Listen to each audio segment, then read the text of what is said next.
बच्चों को खेलते देख के टायर वाले शूज़ पे मेरा भी दिल आ गया कि मैं भी टायर वाले शूज़ लगाऊं और यहाँ पे चलूं कि यहाँ पे प्लेन से सड़कें हैं तो बड़ा मज़ा आता है, तो मेरा भी दिल आ गया है।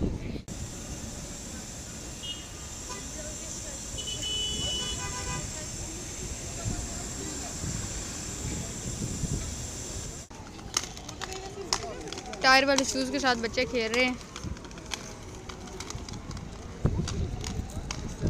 बिस्मिल्लाहिर्रहमानिर्रहीम। अस्सलाम वालेकुम दोस्तों, कैसे हैं आप सब? उम्मीद करती हूँ कि सब ठीक होंगे और जहाँ भी होंगे खुश होंगे।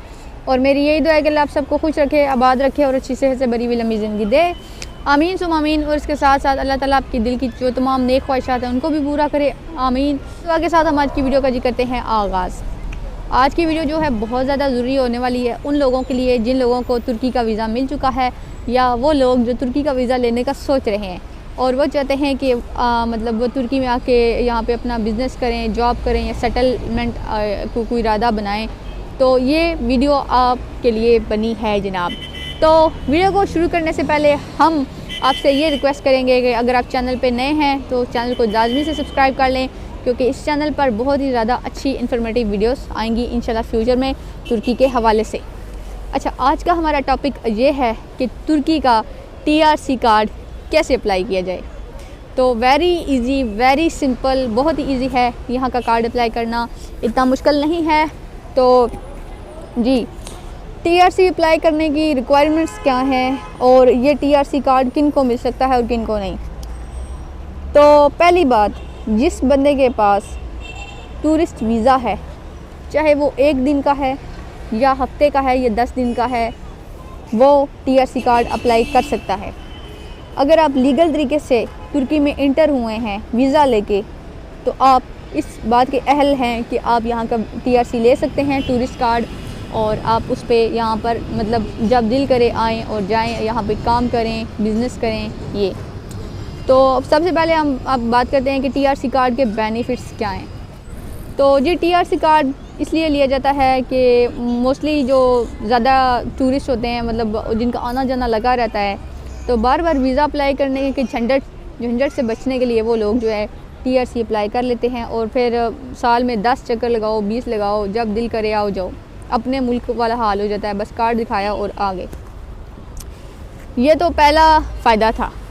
इसके बाद दूसरा फ़ायदा ये है कि आप TRC कार्ड पे यहाँ पे काम कर सकते हैं, बिज़नेस कर सकते हैं, अपना होटल खोल सकते हैं, कुछ भी यहाँ पे काम कर सकते हैं, आपको इजाज़त है, आप मतलब यहाँ पे लीगल हैं। तो उसके बाद यहाँ अगर आप स्टडी करना चाहते हैं, आप विज़िट पे आए हैं और आपने कहा कि यार अच्छा कंट्री है और मैं यहाँ पे स्टडी कर लूँ, तो आप उस TRC को यहाँ पे स्टडी में भी कन्वर्ट करा सकते हैं। यहाँ पे एडमिशन लेके तो उसको आप स्टडी में भी कन्वर्ट करा सकते हैं। उस TRC को आप यहाँ किसी से वर्क ऑफ़र लेके तो आप उसको वर्क ऑफ़र में भी कन्वर्ट करा सकते हैं। मतलब बहुत सारे बेनिफिट हैं इस TRC कार्ड के। तो उसके बाद यहाँ आप रह के अपना बैंक अकाउंट भी ओपन करवा सकते हैं। तो यहाँ से आगे नेक्स्ट कंट्री भी अप्लाई कर सकते हैं, मतलब बैंक अकाउंट खोला, काम किया और किसी और कंट्री वीज़ा अप्लाई करना है तो यू कैन डू। ओके, तो ये थे जी बेनिफिट्स जो कि मैंने आपको बता दिए। तो अब जी हम बात करते हैं कि इसकी रिक्वायरमेंट्स क्या हैं। तो अच्छा, पहले सबसे पहली बात कि मैं कहूँगी कि अगर आप तुर्की में इंटर हुए हैं और आप यहाँ पे TRC लेना चाहते हैं, तो यहाँ पर बहुत से लोग जो हैं फ्रॉड मतलब बैठे होते हैं इंतज़ार में कि कोई बंदा आए और हम उसको ठग लें, हम उसको लूट लें। तो खुदारा ऐसे लोगों से बचिएगा प्लीज़। मैं ये कहूँगी कि आपके साथ मतलब बहुत बुरा हो सकता है यहाँ पे, क्योंकि जो एजेंट होते हैं ना वो हर जगह एक जैसे ही होते हैं, हर मुल्क के एक जैसे ही होते हैं। तो बचना, ये फ्रॉड ऐसे करते हैं कि जनाब, चलें इस फ्रॉड पे मैं इस वीडियो में बात करूं या अगली वीडियो में बात करूं, मुझे समझ नहीं आ रही। तो दोस्तों वो बात फिर हम नेक्स्ट वीडियो में करेंगे। तो अभी जो है हम आपको बताने लगे हैं TRC की रिक्वायरमेंट्स। इसके लिए रिक्वायरमेंट्स ये हैं कि आपका वैलिड पासपोर्ट होना चाहिए, आपका वैलिड वीज़ा होना चाहिए। ओके हो गया, आपकी 3 से 4 तस्वीरें ये होनी चाहिए।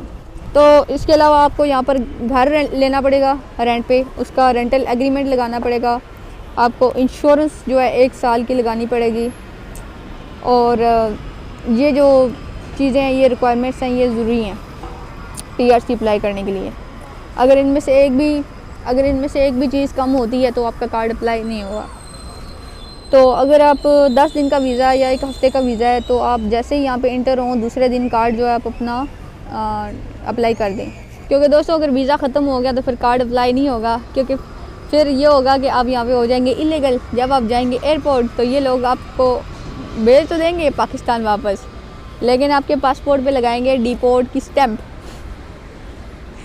आपके पासपोर्ट पे डिपोर्ट की स्टैम्प लगेगी और फिर आप 5 साल आप पे बैन लग जाएगा। 5 साल तुर्की का वीज़ा नहीं ले सकते।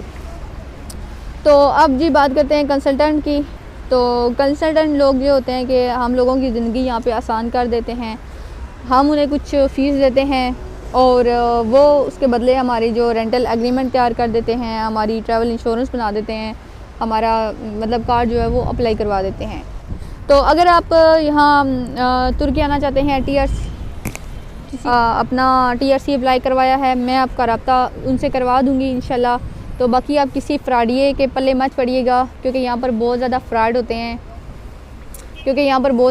होते हैं। यहाँ पे कहते हैं कि आप हमें 2000 लीरा दें, 1500 लीरा दें, इसी में आपकी सारी फ़ीस होगी इंक्लूड और हम सब कुछ कर देंगे। लेकिन ऐसा कुछ भी नहीं होता। जब आप उनके ऑफिस जाते हैं सबमिशन के लिए अपने हाथों से, तो वहाँ पर जो गवर्नमेंट की फ़ीस है 700 से 750 लीरा, तो वो गवर्नमेंट उधर कहती है कि ये फ़ीस दें।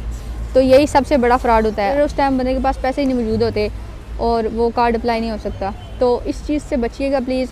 तो अगर आपको हेल्प चाहिए, मैं फिर से रिपीट कर रही हूँ, तो आप मुझसे रब्ता कर लीजिएगा। यहाँ आके परदेश में ज़लील मत होइएगा, किसी और फ्रॉडी के हाथ मत चढ़ जाइएगा। तो इंशाल्लाह से बाकी टीआरसी का ये इसका ड्यूरेशन कितना होता है ये भी आपको मैं बता देती हूँ जी। टीआरसी फ़ौरन से अप्लाई नहीं होता। टीआरसी जो है आप मतलब आज आपने अप्लाई किया तो आपको डेट मिलेगी सबमिशन के लिए, तो शायद महीने बाद आपको डेट आए। जब आपकी डेट आएगी आप अपने पेपर्स जाके जमा करवाएंगे, तो उसके बाद तकरीबन महीना डेढ़ लगेगा, फिर आपको कार्ड मिलेगा। ये होता है। तो तकरीबन आप 2.5 से 3 महीने अपने दिमाग में रख लें अगर आप इस्तांबुल का अप्लाई करना चाहते हैं। अगर आप इस्तांबुल से बाहर कहीं और का अप्लाई करना चाहते हैं तो वो आपको 15-20 दिन में भी मिल जाता है, हफ्ते में भी मिल जाता है, लेकिन उसकी फ़ीस ज़्यादा होती है। तो बाकी आप यहाँ के फ्रॉडियों से बचिएगा प्लीज़। मैं फिर से यही रिपीट कर रही हूँ, क्योंकि मेरी एक दोस्त है, उसके साथ फ्रॉड हुआ था 3000 लीरा का। तो पाकिस्तानी कोई 70-80 हज़ार रुपये का उसका नुकसान हुआ था। यहाँ पे लोग आके कंसल्टेंट और एजेंटों के पल्ले इसलिए पड़ते हैं क्योंकि यहाँ की हमें ज़ुबान नहीं आती और हमारे लिए बहुत ही ज़्यादा मुश्किल होता है कि हम यहाँ पे इतनी जल्दी से ज़ुबान को पिक करें या घर ले लें और यहाँ पर हम अपना इंश्योरेंस करवाएं। ये सब हमारे लिए बिल्कुल इम्पॉसिबल होता है। या ऑनलाइन इनके वेबसाइट से हम डेट लें, क्योंकि इनकी सारी लैंग्वेज तुर्किश है और हमें तुर्किश का बिल्कुल भी समझ नहीं होती। तो इसलिए कंसल्टेंट करना ज़रूरी होता है। तो इसीलिए शुक्र है कि मुझे एक अच्छे कंसल्टेंट मिले हैं जिन्होंने मतलब सही टाइम पे मेरा अप्लाई कर दिया और उन्होंने मुझे कहा कि ये फ़ीस है, ये आपने हमें पे करनी है और बाकी जो फ़ीस है वो आपको ऑफिस ही जाके पे करनी है, हम आपको पहले ही बता रहे हैं। उन्होंने मुझे पहले बता दिया, शुक्र अल्लाह का। तो फ्रेंड्स, ये थी आज की वीडियो टीआरसी कार्ड पे। आपको कैसी लगी हमें ज़रूर बताइएगा, और मज़ीद आपको कोई इन्फॉर्मेशन चाहिए हो, मज़ीद कोई भी क्वेश्चन हो, आप कर सकते हैं। अगर आप हमसे रब्ता करना चाहते हैं तो इंस्टा पे कर सकते हैं, इंस्टा का लिंक मैंने दे दिया है। तो बड़ा शुक्रिया आपका इतना सपोर्ट और इतनी मोहब्बत करने के लिए। तो अपना बहुत ज़्यादा ख्याल रखिएगा और दुआओं में याद रखिएगा। और चैनल पे अगर आप न्यू हैं तो चैनल को सब्सक्राइब कर लीजिएगा। Thank you so much. अल्लाह हाफिज़ एंड बाय बाय।